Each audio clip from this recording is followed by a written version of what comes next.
Oh man, I can't help but laugh at myself. This is another bust up.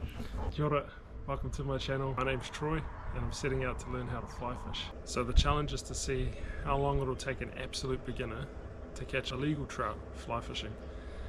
I've gone fly fishing once before in my life, and that was when that was about 18 years ago, and I went with a guide and he hooked me up to the trout and just gave me the rod to reel it in. So I don't know if you can count that, but I don't remember anything from that.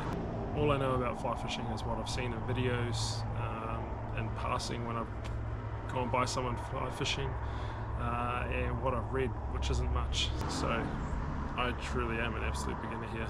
That being said, I have done a lot of saltwater fishing. I actually love fishing. It's quite a passion of mine, but because of moving from the ocean, having kids, all the fishing stopped. So I haven't done much over the last, probably since just before COVID hit.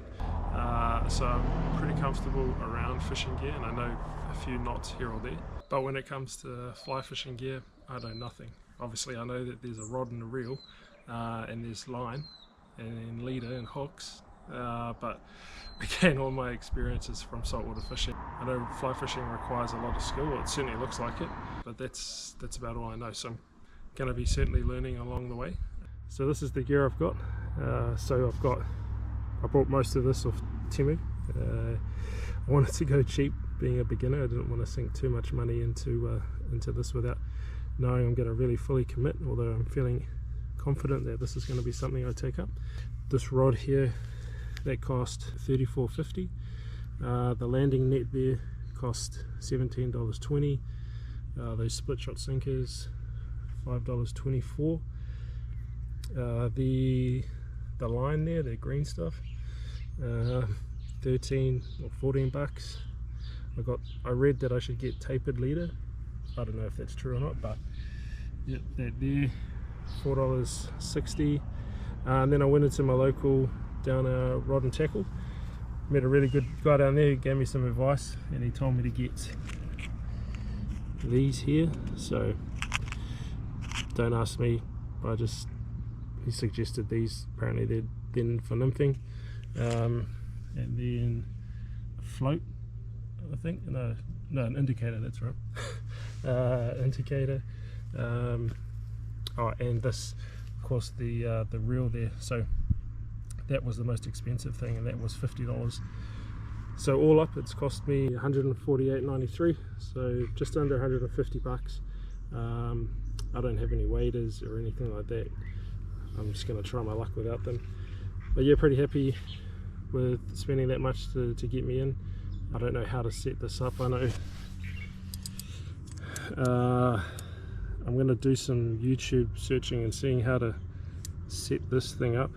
I'm assuming there's going to need to be some backing on there. I don't have any proper backing, but I do have some. Maybe I'll just use some braid or something. I don't know. I've got some lying around from when I used to fish in the ocean, so I'll probably chuck that on. And then I've got this here. This was WF6F. I think that's a floating 6-weight, 85 foot. I think. Yeah, I'm pretty sure that's right. I don't know. To match, oh that's right, yeah, to match the weight here, 5-6 weight line. And I've got some old 10-pound fluorocarbon that I'll use from the end to connect my nymphs, I believe they're called, nymphs, and the split shot sinkers. And yeah, see how I go. So I'm going to have a go at putting this line that I have on. Just looking at this thing is daunting. Now I'm used to reeling with my right hand, but I've seen a lot of people and read that if you're right-handed you reel with your left fly fishing. So I'll just try and do that. But I'll start with trying to put this braid I've got. So I've got this, so I used this a long time ago for one of my fishing reels when I would go to try and catch some kingfish. Now, yeah, I know this isn't probably anything that I should be putting on but I figure it's just backing. I've got probably enough of it. I don't want to spend any more money on backing. So I'll just put this on, see how I go. Don't even know how to get this thing off.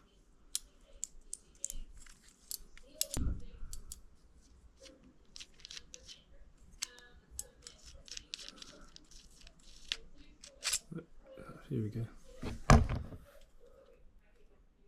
Is this meant to come off? Guess so.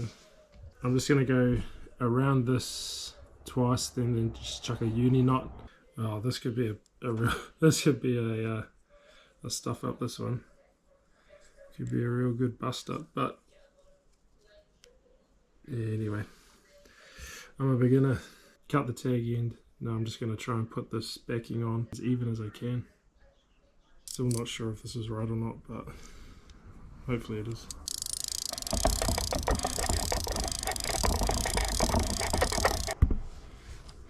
Alright, there's not as much line on there as I thought.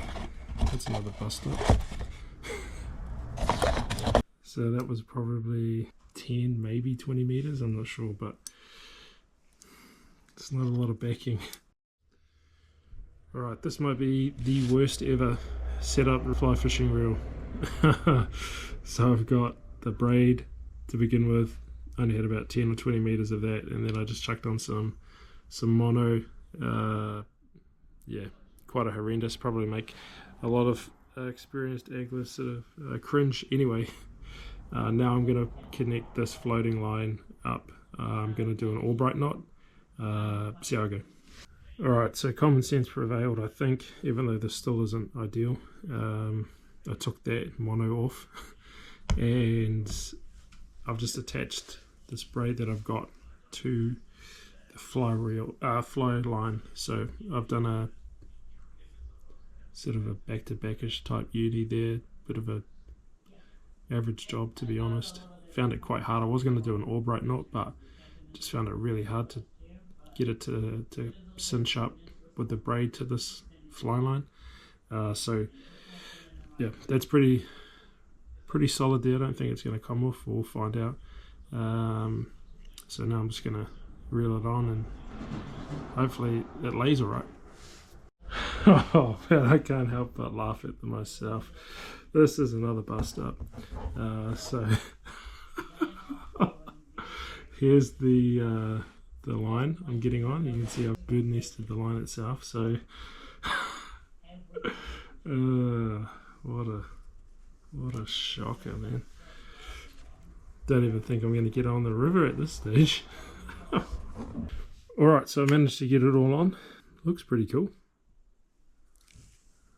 Hopefully it does the job. I probably haven't done the greatest job, but I now need to learn how to use it.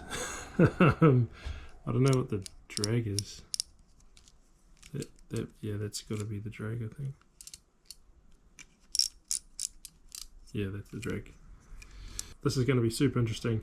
Really looking forward to getting out on the river and trying it. I mean, it looks epic. I love the reel, and the rod looks mean. I actually like the orange and the green contrast on the inside. Looks cool, I reckon. From here, I understand I tie one of those tapered leaders that I have here onto this, and then I connect the mono that I have,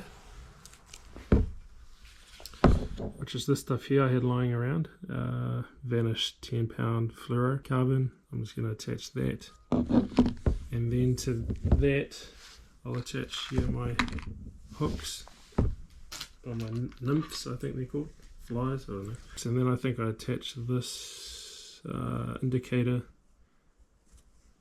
to this, I think. Put that in there as well. I'll have to Google that. But yeah, I think hopefully I've set this up right. I mean, I'll find out when I get the water whether or not this comes off properly and I've set it up. But yeah, I think that's it. So the intent is to fish once a week. That's all I've got time for. So that'll be one trip, probably a couple hours. and see how long it takes me to catch a legal trout. So I have no idea how long it'll take me. If anyone watching this is an experienced fly fisherman or woman, let me know what you think, how many times, how many trips out. I'm guessing, I don't know, maybe up to, by my 10th trip hopefully I'll have caught a trout. I have no idea whether that's realistic or not. I have no knowledge to base that off. I'm just hoping by 10 trips I've gone and caught something. But if not, that's okay. You know, this is all about getting out of my comfort zone and seeing if I can learn a new skill, catch something and put some kai on the table. Thanks for watching, and I'll see you on the river.